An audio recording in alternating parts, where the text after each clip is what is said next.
Bienvenue à tous. Avant de commencer, si vous aimez ce type de contenu, pensez à vous abonner, à liker la vidéo et à la partager autour de vous. C'est grâce à votre soutien que la chaîne continue de grandir. Alors, Nico Schlotterbeck est-il déjà à Barcelone? Peut-il devenir le nouveau patron de la défense centrale du Barça? Peu de personnes s'attendaient à ce scénario et vous allez découvrir tous les détails dans cette vidéo. Mais avant d'entrer dans le vif du sujet, il est indispensable de parler d'une excellente nouvelle qui a émergé ces dernières heures et qui concerne un joueur absolument clé du FC Barcelone, actuellement dans l'un des meilleurs moments de sa carrière, Fermín López. Grâce à son énorme progression cette saison et à sa valorisation impressionnante sur le marché des transferts, plusieurs clubs européens ont commencé à manifester un intérêt très concret pour le milieu offensif blaugrana. Certaines équipes seraient même prêtes à investir des montants très élevés pour tenter de l'arracher au Camp Nou. Une situation qui a immédiatement déclenché une alerte maximale en interne, car la direction du Barça ne veut surtout pas répéter les erreurs du passé en laissant partir des talents en pleine ascension. Aujourd'hui, Fermín est considéré comme un pilier fondamental du projet sportif à long terme. Face à ce contexte, le FC Barcelone a décidé d'agir rapidement et d'anticiper le marché. Le club a déjà lancé le processus de prolongation de contrat de Fermín López avec l'objectif de sécuriser son avenir sur plusieurs saisons. Cela passerait par une revalorisation salariale, un ajustement de sa clause libératoire et un renforcement de son statut au sein de l'effectif, afin d'éloigner l'intérêt des grands clubs européens qui surveillent de très près son évolution. Et ce n'est absolument pas exagéré de dire que Fermín López est devenu une pièce cruciale et décisive de l'effectif.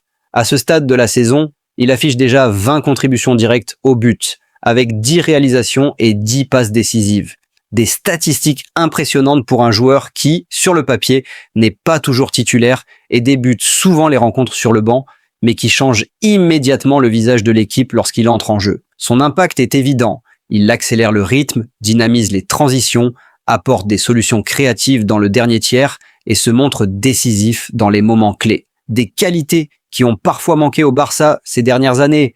Dans le système de Hansi Flick, Fermín a gagné un rôle de plus en plus important grâce à son intelligence de placement entre les lignes, sa capacité à attaquer les espaces, sa frappe de loin et surtout son efficacité sans ballon, à tel point qu'il est en train de prendre un sérieux avantage sur Dani Olmo, pourtant recruté pour environ 60 millions d'euros avec un statut de titulaire. Aujourd'hui, Fermín offre plus de régularité, plus d'intensité et un impact collectif supérieur. Ce n'est donc pas un hasard si plusieurs médias estiment déjà qu'il est le meilleur joueur du Barça cette saison. Non seulement pour ses statistiques, mais aussi pour sa personnalité, son engagement défensif, sa lecture du jeu et son leadership discret. Le club sait qu'il tient là une véritable perle, formé au club, attaché aux valeurs blaugrana et en pleine explosion. Sa valeur marchande est passée de moins de 50 millions d'euros à environ 70 millions d'euros, faisant de lui l'un des actifs les plus précieux de l'effectif, pour le présent et l'avenir.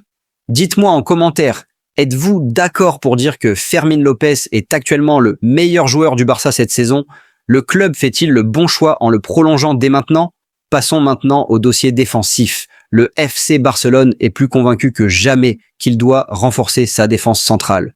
Les nombreux buts encaissés cette saison ont mis en lumière des problèmes de positionnement, de compacité et d'efficacité dans les duels. Malgré une bonne maîtrise du jeu et de nombreuses occasions créées, l'équipe se fait trop souvent punir sur des erreurs évitables, notamment dans les matchs à élimination directe.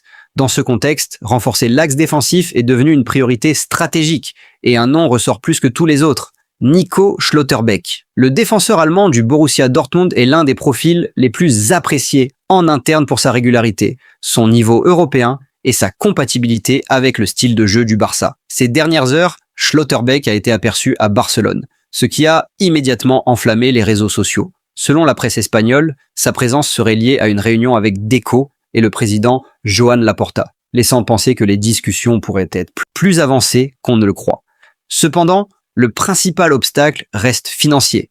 Dortmund ne laissera pas partir facilement l'un de ses cadres et le transfert pourrait coûter entre 50 et 60 millions d'euros. Le Barça étudie donc des formules alternatives comme un paiement échelonné ou un prêt avec option d'achat. Sportivement, Schlotterbeck coche toutes les cases. Défenseur central gaucher, rapide, puissant, à l'aise dans une défense haute, excellent dans l'anticipation et très propre à la relance. Il correspond parfaitement au modèle de jeu basé sur la possession, la construction depuis l'arrière et le contrôle du rythme. Son âge, son expérience en Bundesliga et en Ligue des Champions en font un investissement à moyen et long terme. Maintenant, je veux votre avis. Le Barça doit-il faire cet effort financier pour recruter Nico Schlotterbeck? Est-il la pièce manquante pour stabiliser enfin la défense blaugrana? Laissez vos réponses en commentaire. Je lis tout. N'oubliez pas de liker, de vous abonner et de partager la vidéo. Et on se retrouve très vite pour la prochaine.